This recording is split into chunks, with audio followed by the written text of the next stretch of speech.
po natin, ang naisaksak po natin ay 43.9 million as of September 26.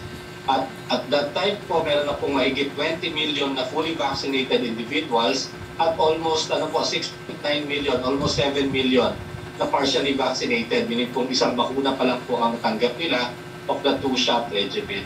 Next slide please. Ayun po yung 20 million na yon, check po kasi natin kung sino ang nagre-report sa kanila ng may nararamdaman yung mga pananakit ng katawan, sinap, yung iba po nagkakaroon ng severe allergy, and less than 0.15% lamang po ang nakaramdam ng adverse event. That was about 65,000 out of the 27 million po na nabakunahan. Nagkaroon po tayo ng mga serious adverse events, yun po medyo kailangan ma-ospital ng isang araw sa ospital ang dahil tumaas ang blood pressure o kaya po severe allergy in 0.006%. Mababa po ito compared po sa mga usual po na mga bakuna na nakikita po natin. So, in total po, about 2,597 po ang nagkaroon ng serious adverse events. Next slide, please.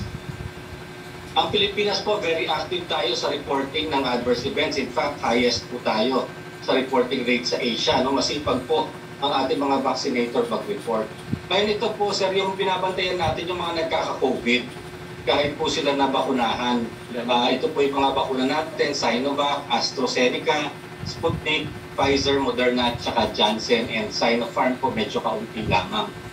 Kung titignan po natin, talaga pong mahigit po kalahati ng nabakunahan natin ay Sinovac po ang natanggap na bakuna, and the rest, mga 48% would be the other vaccines.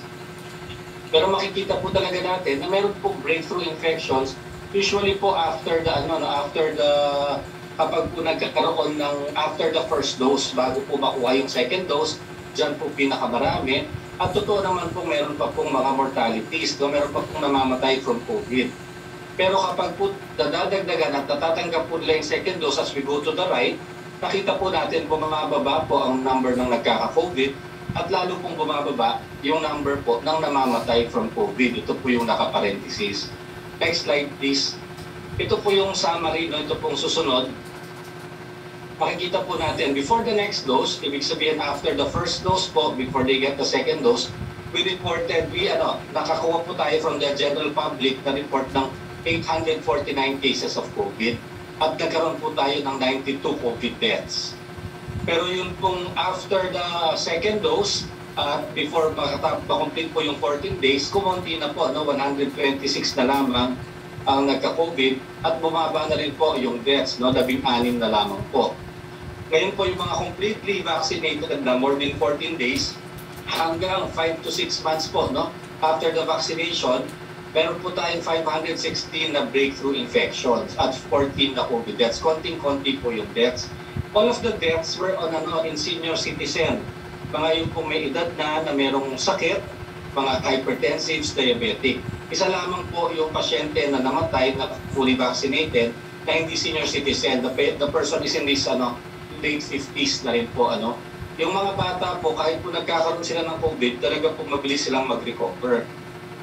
So in total po, sa lahat-lahat, we got a report from the general public of 1,581 cases of COVID infections among those vaccinated. Pero ito pong vaccinated, 27 million po ito, 1,581 out of 27 million, talaga pong napakababa nito. And the 128 deaths, although unfortunate, are actually very low numbers. Next slide, please. Next slide. Ayan po, So yung breakthrough infection po, tinatawag natin siyang breakthrough kapag ang tao ay na-complete niya yung kanyang doses ng vaccine. Kung Janssen po yon, 1 vaccine lang. Yung iba namang brand, 2 vaccines.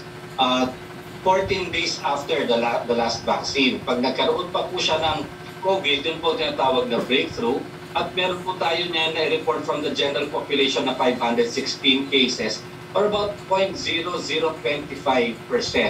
out of 20.3 million fully vaccinated individuals, which is really po a very, very low number.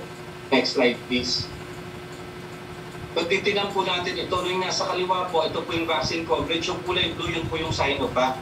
Yan kasi talaga yung pinakamarami po nating bakunang ginagamit. Pagkatapos po yung kulay green, Ito po yung Janssen at yung orange po, yan yung AstraZeneca.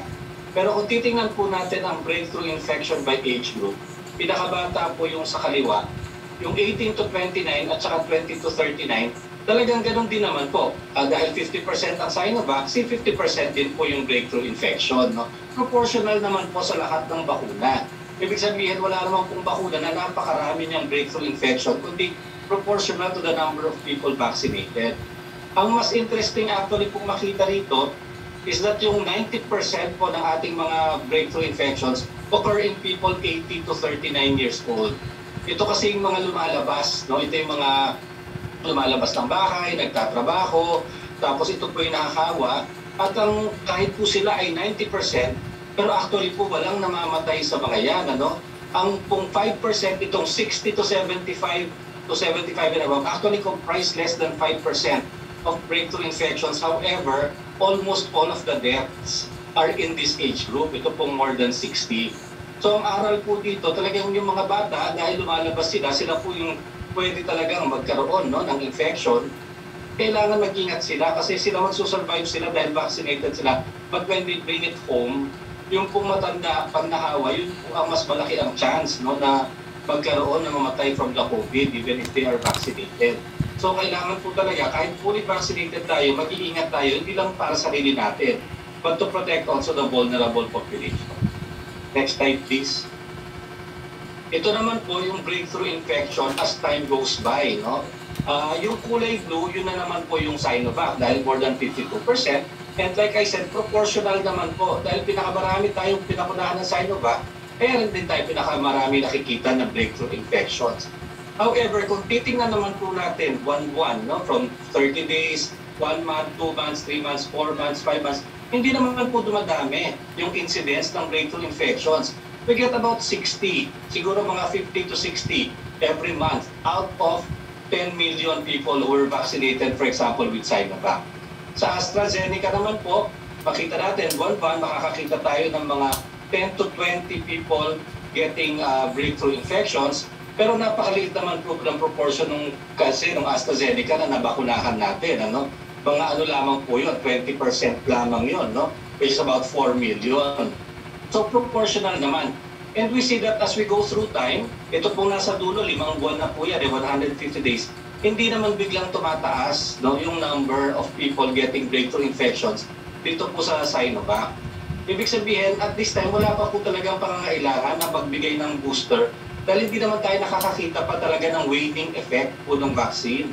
Dahil kung at 5th month, makita po natin na bumababa na yung kanyang protection, dapat dumadami po, no, yung nagkakaroon ng breakthrough infection, pero hindi pa po natin nakikita yun at this time.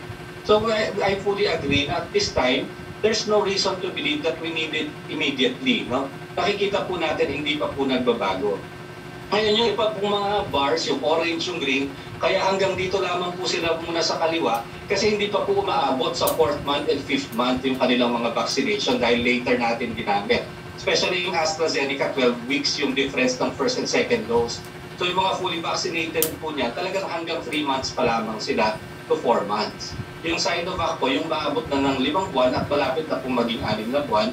Pero so far, nakikita naman po natin na meron pa rin po talagang protection at hindi po natin nakikita na dumadami ang nagkakaroon ng COVID-19 sa mga vaccinated natin na 20 million na ang sobra-sobra ang pagdami po. Next slide please. Ito po ngayon, kung titingnan po natin, simula po nang mag-vaccinate tayo noong March until end of September, actually out of the 2.5 million cases of COVID that we have, the majority of them occurred, no, between March to September. Halos 2 million po niyan, no? 80% happened itong March to September. Panahon din po kasi talaga yan ng Delta variant at saka na po pagtaas ng cases natin. And there were 21,773 deaths since we started vaccinating until po makomplete natin. Next slide please. And just to show the proportion, yun pong 20 million po na yun na nagkaroon ng COVID, pag divide po natin sa population man, it means that for every 10 million Filipinos, there were 177,993, no? 178,000 new cases of COVID for every 10 million Filipinos. Pero kung titingnan po natin yung mga nabakunahan, whether you are partially or fully vaccinated, for every 10 million Filipinos that are partially or fully vaccinated, 581 lamang po yung nag-report ng nagka-COVID. Doon naman po sa 20 million na fully vaccinated, for every 10 million of them, 254 lamang po yung nag-report sa amin, no? Nagkaroon sila ng COVID. Talagang napakalaking pagbaba naman po. Like I said, kahit po hindi complete ang reporting, kahit po meron mga hindi nagre-report dyan, kahit naman po i-times 10, i-times 100 po natin yan, no? Makikita naman po natin talaga yung pattern that once people are vaccinated, the possibility of you getting COVID goes down. And it's the same po for the death. For the last March until September, for every 10 million Filipinos, meron pong halos 2,000, 1,962 na namatay from COVID. Pero yung po mga nag-report sa atin na namatay from COVID na vaccinated, 47 for every 10 million, no? At doon naman po sa fully vaccinated, 7 po, 7, meaning for every 1 million Filipinos, less than 1 person, 0.7 deaths po tayo for the last 6 months for the vaccinated people. So, like I said, I mean, the pattern is very clear. Kahit naman po sa times 10 natin, times 100 natin yan, talaga pong nababawasan ang pagkakataon, ang chance na magkaroon ng COVID at mamatay from COVID if a person is vaccinated. Next slide, please. So, yun po talaga until now, the conclusion, of course, of the FDA, as we monitor it regularly, we see that the benefits of vaccination still don't definitely outweigh the risks. The vaccines are effective and are really very useful tools fighting the pandemic. Importante po talaga na i-complete ang 2 recommended dose. Dahil nakikita po natin na pag nakompleto ang dose, mas lalo pa po talagang bumababa ang posibilidad na magka-COVID. Breakthrough infections can occur in a very small percentage of vaccinated individuals kahit fully vaccinated. Dahil wala po talagang 100% efficacy na vaccine. Kaya po kahit bakunado na tayo, we have to observe health protocols and remember that maximum protection sets in 2 weeks after the second shot. And when we do get COVID, kung breakthrough siya, talagang mas mataas pa rin po ang risk ng elderly population.